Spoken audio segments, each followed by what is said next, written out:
I can't wait for my brother's wedding tomorrow, I told my aunt, smiling as I adjusted the sleeve of my shirt.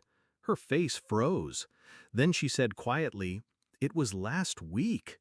The room spun. My chest tightened. My own brother had gotten married, and no one told me. I forced a smile, nodded, and swallowed the knife that had just been lodged in my throat. That was the moment I stopped being their fool. My brother and I weren't always strangers. I was the one who defended him when kids at school mocked his stutter. I was the one who patched his bike, covered for him when he failed classes, slipped him money when Dad wouldn't. I thought blood was loyalty, that one day all that I gave would be returned. But slowly, I noticed the shift. Invitations to dinners that somehow never reached me. Family photos where I was always cropped out.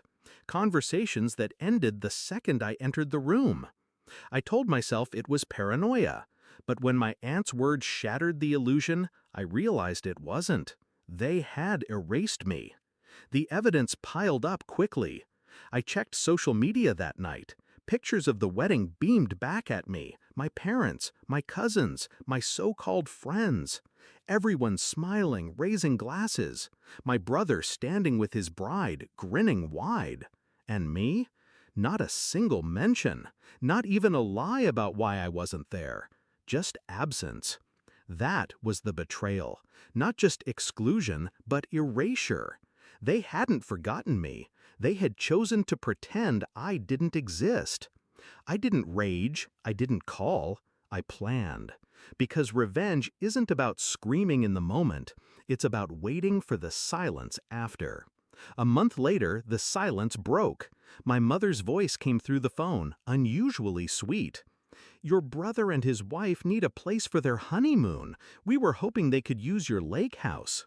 The same lake house I had bought with years of sweat, years of overtime. The place I had once pictured us all celebrating together. I let the silence stretch until she grew nervous. Then I said, calm and clear, "No." She gasped. "What do you mean, no?" "It's not available," I replied, and hung up. That was step one. Step two was distance. I cut off access piece by piece. No more holiday invites. No more use of my car, my money, my connections. When they asked for help, I smiled and said, "I'm busy. Busy building a life without them. Busy feeding the people who had actually stood by me. Busy remembering who I was when their shadows weren't cast over me." Step three was exposure. When relatives asked why I wasn't at the wedding, I didn't hide the truth. I wasn't invited. Simple, blunt. Let the shame settle where it belonged. The whispers started then. Eyes began turning, not at me, but at them. The confrontation came weeks later. My brother showed up at my door, his bride behind him. His smile was forced, brittle. "You've changed," he said. "No," I corrected. "I've stopped playing my part." He shifted, frustrated. "It was just one event." I tilted my head. "My wedding would have been just one event too. Tell me, would you have missed it?" He didn't answer. His silence was confession enough. My mother called that night, her voice trembling with anger. "You're tearing the family apart." I laughed, low, cold. "You did that the moment you tore me out of it." By the time summer came, the balance had shifted. My lake house sat untouched, a sanctuary of my own making. My phone rang less and less, and when it did, it wasn't to mock or demand, it was to plead. But I never gave in, because true revenge isn't about burning bridges. It's about watching them realize they can't cross without you. Now, when I sit by the water at my lake house, I breathe freely. The air is clean. The silence is mine. I think back to the moment my aunt told me it was last week.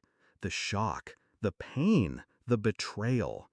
And then I think of the moment I said, no. Small word, heavy weight. It was the first time they heard me. The first time I chose myself. They wanted me invisible, disposable.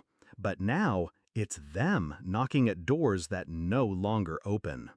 Revenge wasn't shouting, it wasn't breaking. It was a single refusal. It was absence. It was letting them choke on the emptiness they carved when they cut me out.